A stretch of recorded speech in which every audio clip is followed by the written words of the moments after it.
Howdy everyone, it's good to see you for day 5, our last day of online Winterfest. Now, today I am joined by a special guest. Everybody, meet Coco. This is my friend Coco. He's a pretty trustworthy and loyal friend and he's going to be helping me out today.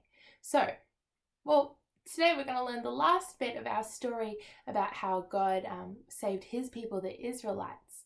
And I've got something I have to read for you guys. So I'm going to get out my Bible.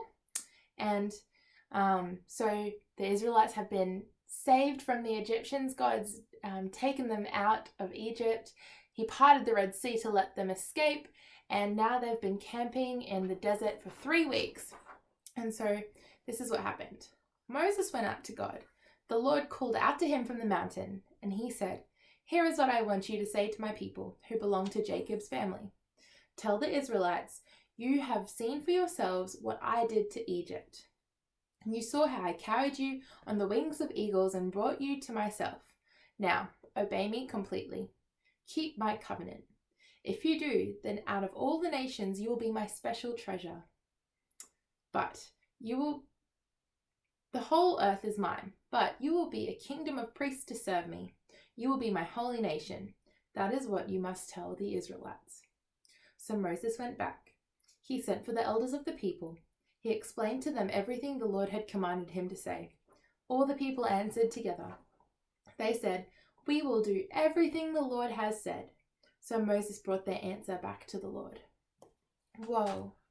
So basically, the Israelites have seen how powerful and mighty God is, all the way back from Abraham, when even though he was older than Grandpa Phil, he still had a son that God promised him. Wait a second. What was the promise that God made to Abraham? Coco, can you help me? The first thing was, that's right, a land. The second thing was a great nation. And the third thing was, good work, Coco, that they would be a blessing to many people, like a big blessing. And so we've seen how God has been fulfilling this promise. He's been making this promise happen over time. Even one of Abraham's children down the track, Joseph, he was sold into slavery in Egypt, but he still trusted God, and God made it all work out for good. And Joseph was able to save many people from a famine. And so we've seen in all these things that God has been trustworthy. And then God promised that he was going to save his people, the Israelites, from slavery in Egypt. And we saw all the plagues that God did to show that he was in control. We could see how powerful God was. So it's cool to see how he's kept all these promises to his people. And now that he's telling them to follow him, to trust him. And God chose Israel and he made them to be his own special people.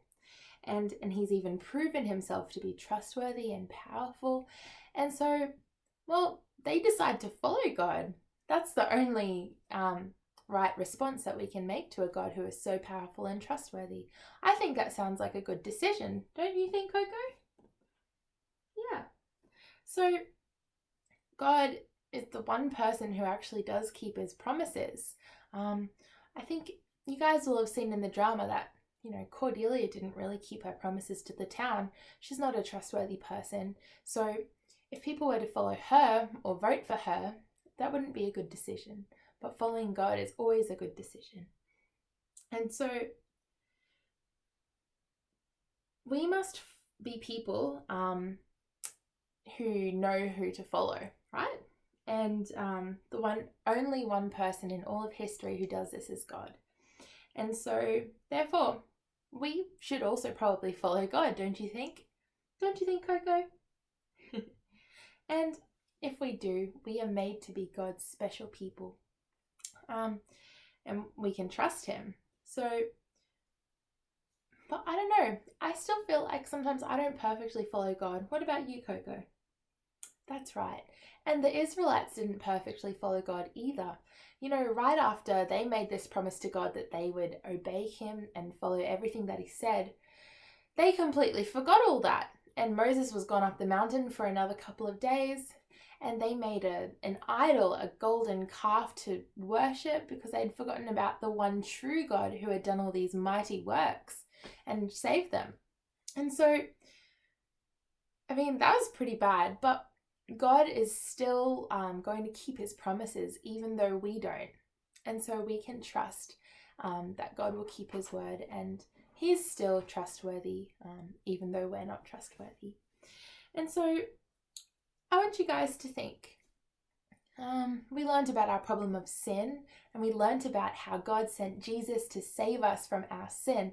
He died and he rose again back to life, showing that he defeated death and he defeated sin.